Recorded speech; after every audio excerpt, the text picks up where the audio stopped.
the pool of suspects to 5 individuals. Upon hearing this, the heavenly demon inquired about the current locations of these 5 people. The bodyguard, still a bit nervous, explained that it would take some time to pinpoint their exact home addresses due to the world's current situation, causing delays in the investigation process. Holding his whiskey with a disappointed expression, the heavenly demon remarked that he wouldn't be able to locate that individual before round 4, even though he was eager to confront them. The bodyguard refilled the heavenly demon's glass with more whiskey and reassured him that there was no need to rush and they could take their time. The heavenly demon then asked the bodyguard about his gold reserves, and the bodyguard mentioned that he had 10,000 gold. The heavenly demon deemed it sufficient and explained that there was a skill called tracking available in the shop for 20,000 gold, which the bodyguard should learn as soon as he collected enough gold. The bodyguard agreed and expressed his determination to acquire the skill. The bodyguard hesitantly called the heavenly demon and mentioned that he had forgotten to mention an important detail.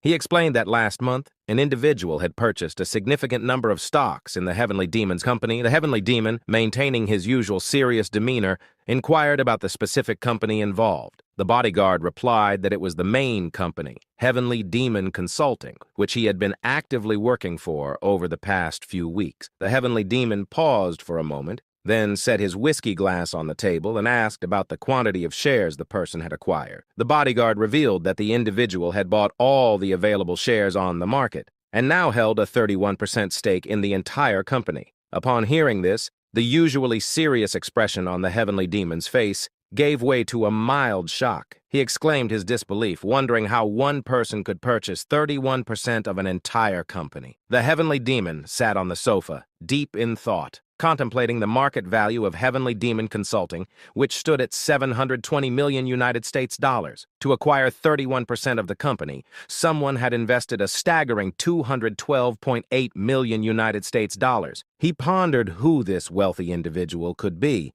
and whether it might be one of his brother's actions. After reflecting for some time, his expression turned serious once more, and he concluded that someone who bought such a significant stake likely intended to become directly involved in the company's management. He picked up his phone and instructed his department head to gather information about the person who had acquired the 31% stake in the company. Meanwhile, Ryu lay on his bed, holding his phone, eagerly awaiting a phone call. He knew that even though he wanted to meet the heavenly demon, he couldn't contact them first. He had to demonstrate that he was the real deal. Ryu was confident that the heavenly demon would contact him any moment now, especially after discovering that someone had bought a 31% stake in his company, which had only started a few months ago and wasn't particularly big or well known. Suddenly, Woonie burst into Ryu's room, shouting loudly, "Brother, what level are you?" Ryu, startled by the sudden door slam, dropped his phone and it hit him in the face. With a slightly red face due to the unexpected impact, Ryu asked Woonie why he was asking this out of the blue.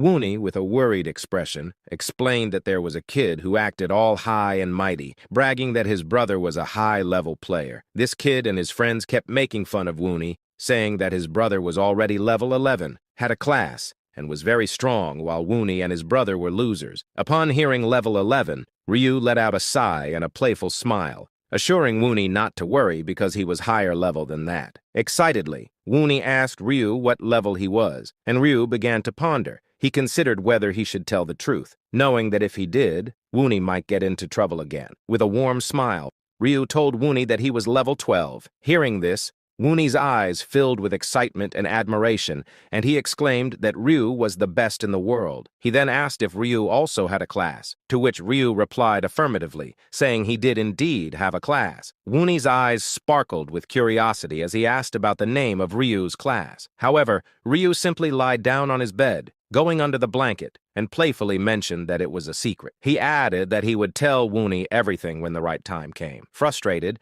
Woonie insisted that there should be no secrets between brothers, but Ryu, claiming fatigue, said he needed to sleep and promised to tell Woonie later. Annoyed, Woonie left the room, stating that he would definitely find out Ryu's class when he woke up, and he closed the door in frustration. Then, as Ryu was about to sleep, his phone started to ring, and it was the call of the heavenly demon. Ryu picked up the call, and the heavenly demon introduced himself as the CEO of the company. He inquired if it was a suitable time to talk. Ryu, with a slight smile, decided to play the role of a naive beginner who had just started investing in the stock market. He thought that the more he appeared like a pushover, the more the heavenly demon would let his guard down, making his plan go smoothly. So Ryu replied that it was indeed the right time to talk. The heavenly demon, with a polite tone, asked if Ryu had purchased a large amount of stock in his company, and Ryu pretended to be startled and nervous as he confirmed that he had. The heavenly demon then informed Ryu that, with his recent purchase, he now owned 31% of the company. He expressed his desire to meet Ryu and suggested going for a meal. He proposed a lunch meeting on Friday. Ryu, after a moment of thinking, remembered that on Friday he had an important task. He was planning to make the person who kidnapped Wani on his 7th life regret it, so he politely declined the offer for Friday, citing his prior commitments. Instead, he suggested Saturday, which the heavenly demon agreed to. With that, the phone call ended. Ryu, now wearing a confident smile, muttered to himself, "Tomorrow is Friday, and it's the day when Wani's kidnapper will face justice."